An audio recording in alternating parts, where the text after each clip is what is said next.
Students हम discuss करेंगे daily के बीच के जो क्वेश्चंस हैं उनके बारे में। First question is regarding the Ulgulan के पर्सपेक्टिव से आपसे पूछा गया है कि हिस्ट्री ऑफ इंडिया के अंदर एक वर्ड है उलगुलान जिसको कि यूज किया जाता है। तो बेसिकली किस इवेंट के डिस्क्रिप्शन के रिगार्डिंग में इस वर्ड का जो यूज है वो आपको देखने के लिए मिलेगा। तो आप देखिए कि उलगुलान जो वर्ड है उसकी अगर हम हिंदी मीनिंग के पर्सपेक्टिव से डिस्कस करें तो इसका हिंदी मीनिंग है कि ग्रेट विद्रोह है या उपद्रव है जिसको कि कैरी किया गया हो। विद्रोह का मीनिंग है स्टूडेंट्स रिबेलियन की ग्रेट रिबेलियन है जिसको कि यहाँ पे कैरी किया गया हो किसी भी इवेंट के पर्सपेक्टिव से। तो आप देखिए कि किस इवेंट के रिगार्डिंग में जो उलगुलान वर्ड है उसका यूज आपको देखने के लिए मिलेगा। क्या 1857 का जो रिवोल्ट है जिसके द्वारा ब्रिटिश अथॉरिटीज के जो रूट्स इंडिया के अंदर हैं जिनको कि कम्प्लीटली सोक डाउन कर दिया गया था। आप देखिए क्या 1857 का जो क्रांति है उसके पर्सपेक्टिव से यूज किया करते हैं उलगुलान वर्ड को। तो स्टूडेंट्स 1857 का जो रिवोल्ट है उसके रिगार्डिंग में हिस्टोरियंस के द्वारा डिफरेंट डिफरेंट पर्सपेक्टिव आपको देखने के लिए मिलेगा। कुछ हिस्टोरियंस के द्वारा उसको रिवोल्ट के रूप से भी रिकॉग्नाइज नहीं किया गया। हमारे जो वीडी सावरकर हैं विनायक दामोदर दास सावरकर हैं उनके द्वारा इसको फर्स्ट वॉर ऑफ इंडिपेंडेंस के रूप से रिकॉग्नाइज किया गया उनके बुक के अंदर में कि फर्स्ट प्लान वॉर था। आप देखिए कि 1857 उनका एक बुक है जिसके अंदर उनके द्वारा 1857 का जो रिवोल्ट है उसके रिगार्डिंग में रिकॉग्नाइज किया गया कि वो फर्स्ट प्लान वॉर है जो आपको देखने के लिए मिलता है। क्या स्टूडेंट्स 1857 का जो रिवोल्ट है वो प्लान वॉर था? क्या कंप्लीट ऑल ओवर इंडिया के अंदर उसका प्रेजेंस आपको देखने के लिए मिलेगा? तो आप देखिए कि ऑल ओवर इंडिया के अंदर उसका प्रेजेंस नहीं है, कुछ लिमिटेड एरिया के अंदर ही उसका प्रेजेंस है। पर कंप्लीटली जो कोऑर्डिनेशन एंड कोऑपरेशन है उसका भी आपको जो लैकिंग है वो देखने के लिए मिलेगा 1857 का जो रिवोल्ट है उसके रिगार्डिंग में। मापिला रिबेलियन के पर्सपेक्टिव से डिस्कशन है। मापिला रिबेलियन आपको सदर्न पार्ट ऑफ इंडिया के अंदर में नॉन कोऑपरेशन मूवमेंट के दौरान में आपको देखने के लिए मिलता है।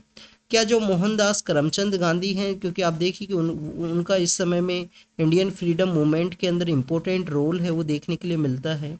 तो जो मोहनदास करमचंद गांधी हैं क्या उनके द्वारा भी पार्टिसिपेट किया गया था मापिला रिबेलियन के अंदर में?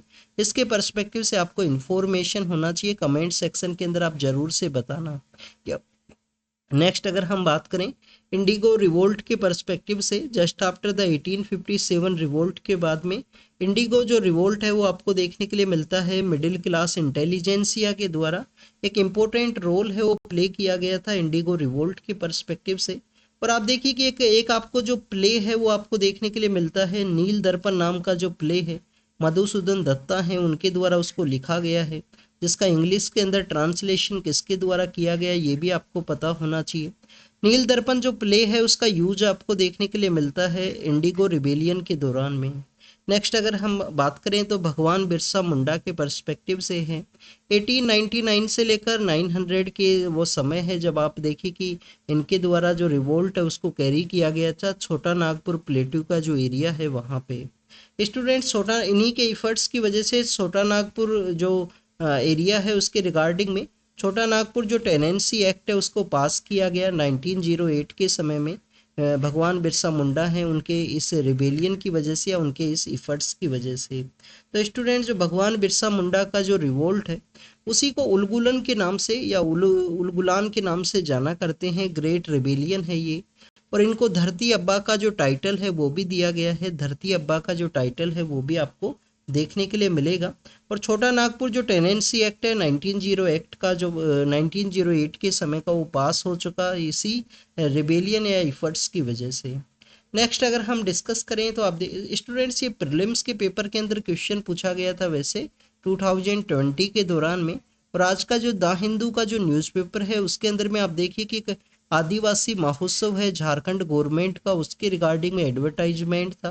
तो इस वजह से हमने आपसे ये जो क्वेश्चन है वो आपसे पूछा है। नेक्स्ट अगर हम बात करें स्टूडेंट्स ये भी आपसे प्रीलिम्स के पेपर के अंदर 2021 के अंदर यूपीएससी के द्वारा क्वेश्चन पूछा गया था। इनमें से कौन सा स्टेटमेंट है वो करेक्ट है? जो हमारी अजंता केव्स हैं वो कहाँ पे सिचुएटेड हैं? क्या वागोरा रिवर है उसके जॉर्ज के अंदर उनका प्रेजेंस आपको देखने के लिए मिलेगा? तो आप देखिए कि ये जो फर्स्ट स्टेटमेंट है वो करेक्ट है, ये आपको आपकी जो आर्ट एंड कल्चर का जो बुक है उसके अंदर भी इसका जो स्टेटमेंट है वो देखने के लिए मिलता है। बट आपको केयरफुली वे में रीड करना है। मैक्सिमम जो स्टेटमेंट्स हैं आप ही की किताबों के अंदर में या न्यूज़पेपर के अंदर मेंशन हुआ करते हैं। तो आपको जब भी रीड करना है केयरफुली वे में रीड कीजिए, 2-3 बार उनको रीड कीजिए, जिससे कि आपको प्रॉपर वे में यहाँ पे याद रह सके। तो आपके आर्ट एंड कल्चर का जो बुक्स है उसके अंदर में मेंशन है कि वागोरा रिवर के वहाँ पे सिचुएटेड है।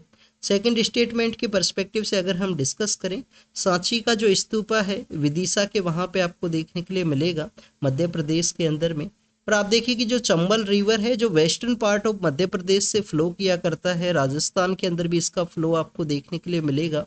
तो यहाँ पे जो चंबल रिवर नहीं है, बेतवा रिवर का जो बैंक है उसके वहाँ पे सिचुएटेड है सांची का जो स्तूपा है। पांडुलेनी केव्स हैं, आप देखिए कि इनको त्रिरश्मि केव्स के नाम से भी जाना करते हैं, जो बेसिकली गोदावरी रिवर है उसके बैंक के ऊपर में आपको सिचुएटेड है, ये देखने के लिए मिलता है। और ये नासिक के वहाँ पे सिचुएटेड है। Narmada river basically Madhya Pradesh and Gujarat के वहाँ पे फ्लो किया करती है। और आप देखिए कि नासिक के वहाँ पे ये जो केव्स हैं वो सिचुएटेड हैं। वहाँ पे जो गोदावरी रिवर का जो फ्लो है वो आपको देखने के लिए मिलेगा, गोदावरी रिवर के नियर बाई एरियाज के अंदर सिचुएटेड है।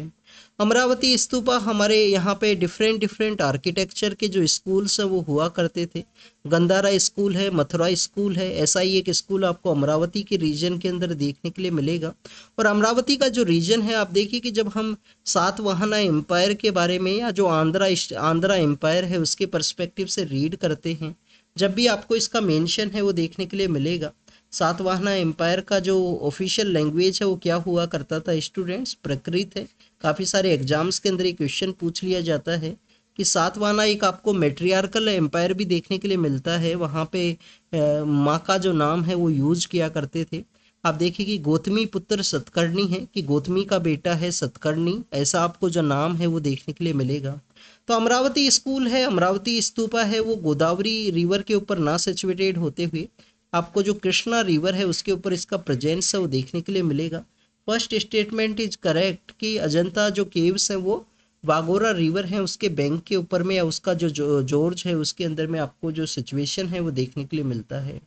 नेक्स्ट अगर हम बात करें मॉनेटरी पॉलिसी कमेटी के पर्सपेक्टिव से जो न्यूज़ है उसको मेंशन किया गया था। आप देखिए कि रेपो रेट को नहीं चेंज किया गया आज के द हिंदू न्यूज़पेपर के अंदर में। तो रेपो रेट बेसिकली क्या है?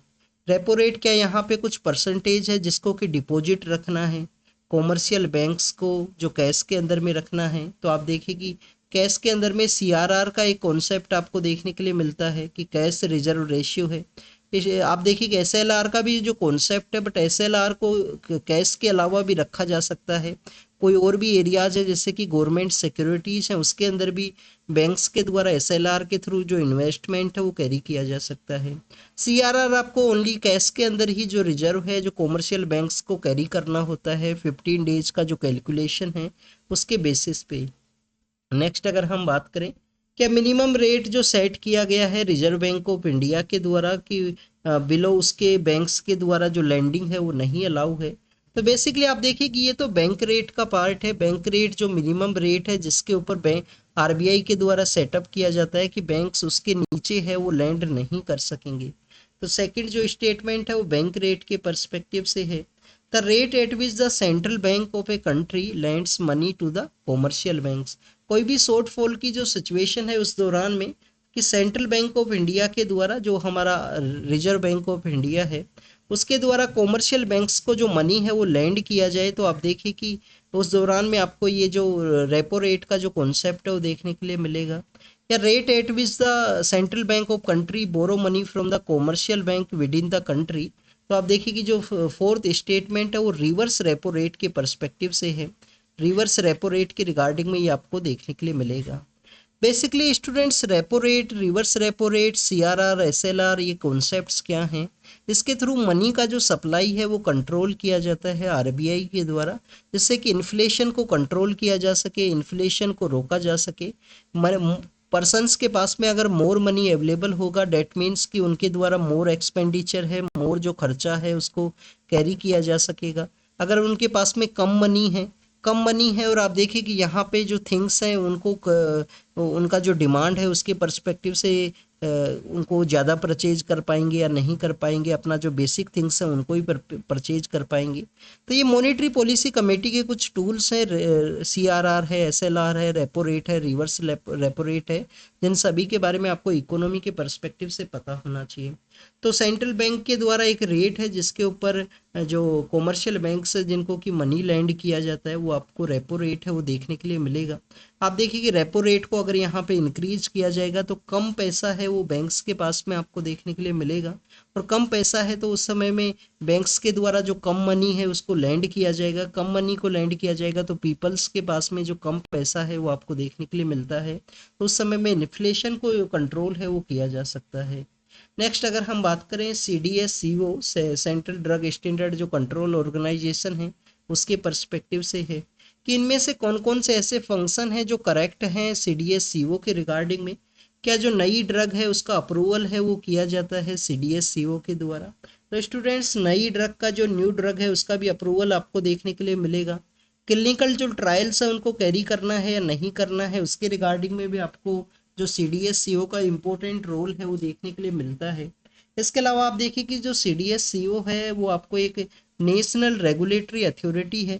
हमारी कंट्री के अंदर में जो मेडिकल डिवाइस इंडस्ट्री है उनको किस तरीके मेडिकल इंडस्ट्री के अंदर में डिफरेंट डिफरेंट जो टूल्स हैं वो इनके द्वारा यूज किए जाते हैं, चाहे न्यू ड्रग का अप्रूवल हो, क्लिनिकल ट्रायल्स को अलाउ करना हो, और कोई ड्रग है जिसको कि इंपोर्ट किया गया है तो उसका जो क्वालिटी कंट्रोल है या क्वालिटी का जो चेक ओवर है उसको भी कैरी करना हो, ये भी आपको CDSCO के थ्रू ही देखने के लिए मिलेगा। Ministry of health and family welfare है, ministry of health and family welfare के थ्रू इसका जो इस्टेब्लिशमेंट है आपको देखने के लिए मिलेगा। तो राइट आंसर क्या है कि ऑल थ्री हैं, तीनों जो यहाँ पे जो फंक्शंस हैं जो CDSCO के अंडर में आपको देखने के लिए मिलेंगे।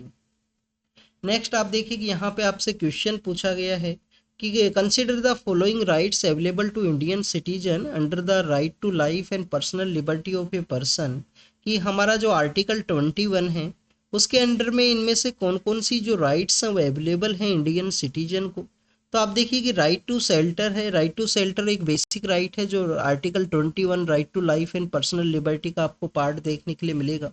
रोटी कपड़ा और मकान के पर्सपेक्टिव से आपने काफ़ी बार सुना होगा कि फूड का जो अवेलेबिलिटी है वो होना चाहिए, शेल्टर का अवेलेबिलिटी होना चाहिए, और ड्रेसिंग के लिए जो प्रॉपर यहाँ पे जो क्लोथिंग है वो होना चाहिए किसी भी पर्सन के पर्सपेक्टिव से। तो आप देखिए कि राइट टू शेल्टर है वो बेसिक राइट है आर्टिकल 21 का। Right against the hand coughing, आप देखिए कि किसी सीरियस सिचुएशन के अंदर ही आप देखिए कि जो हाथ हैं वो पुलिस के द्वारा आपके हाथ हैं उनको हैंड कफ किया जा सकता है। तो right against the hand coughing भी यहाँ पे आर्टिकल 21 है उसी का पार्ट है। अगर आपको नहीं पता है तो आपका जो लक्ष्मीकांत बुक है उससे जाके पॉलिटी का आर्टिकल 21 के पर्सपेक्टिव से रीड कीजिए, उसके अंदर काफ़ी सारी राइट्स के बारे में मेंशन है, और कुछ ऐसी भी राइट्स हैं जो समय समय पे न्यूज़पेपर के द्वारा मेंशन की जाती हैं। सुप्रीम कोर्ट के जो डेलिब्रेशन एंड डिस्कशन है उसी के थ्रू जो न्यू राइट्स हैं उनको यहाँ पे ऐड किया जाता है। जैसे कि right against the adverse effect of the climate change, ये बेसिकली आर्टिकल 14 जो इक्वलिटी का जो राइट है, और आर्टिकल जो 21 right to life and personal liberty है उसका इसको पार्ट माना गया है रिसेंटली सुप्रीम कोर्ट के द्वारा। सुप्रीम कोर्ट के द्वारा आप देखिए कि रिसेंटली एक केस है वो केस के अंदर ये जजमेंट है उसको डिलीवर किया गया। Ranjit Singh versus union of India वो केस है जो बेसिकली ग्रेट इंडियन बस्टर्ड के पर्सपेक्टिव से है। ग्रेट इंडियन बस्टर्ड क्या है? वेस्टर्न पार्ट ऑफ इंडिया के अंदर में जो स्पेशली राजस्थान का एरिया है, डेजर्ट नेशनल पार्क है राजस्थान के वहाँ पे, तो वहाँ पे ग्रेट इंडियन बस्टर्ड हैं। आप देखिए गुजरात के अंदर भी इनका प्रेजेंस आपको देखने के लिए मिलेगा। तो ड्राई एंड सेमी ड्राई का जो एरिया है वहाँ पे ग्रेट इंडियन बस्टर्ड पाए जाते हैं। तो उन्हीं के प्रोटेक्शन के पर्सपेक्टिव से ये जो राइट है उसके रिगार्डिंग में जजमेंट को डिलीवर किया गया कि किसी भी एडवर्स क्लाइमेटिक चेंज के अगेंस्ट में हर एक पर्सन को राइट है, right to life and personal liberty के अंदर ये राइट आपको देखने के लिए मिलेगा। तो आर्टिकल 14 जो equality before law and equal protection of law है उसके पर्सपेक्टिव से भी ये जो राइट है उसको बताया गया है। सुप्रीम कोर्ट के द्वारा कौन सा केस है? Ranjit Singh versus union of India case है जिसके अंदर इस जजमेंट को डिलीवर किया गया। तो राइट आंसर क्या है? ए यहाँ पे राइट आंसर है कि ऑल थ्री जो राइट्स हैं वो अवेलेबल हैं आर्टिकल 21 के अंडर में। तो student this is all the information related to the today's news. यहाँ पे आज का जो क्विज है उसके पर्सपेक्टिव से था। जो भी इम्पोर्टेंट आपको क्वेश्चन लगा हो, जो आपको नहीं पता हो, उसको नोट डाउन कीजिए, एक प्रॉपर नोटबुक यहाँ पे बनाइए और रेगुलरली फॉलो कीजिए अगर आप इस क्विज को फॉलो करते हो या किसी दूसरी क्विज को, जिससे कि रेगुलरली वे में आप इनको रिवाइज कर सको समय समय पे। तो thank you students, thank you very much.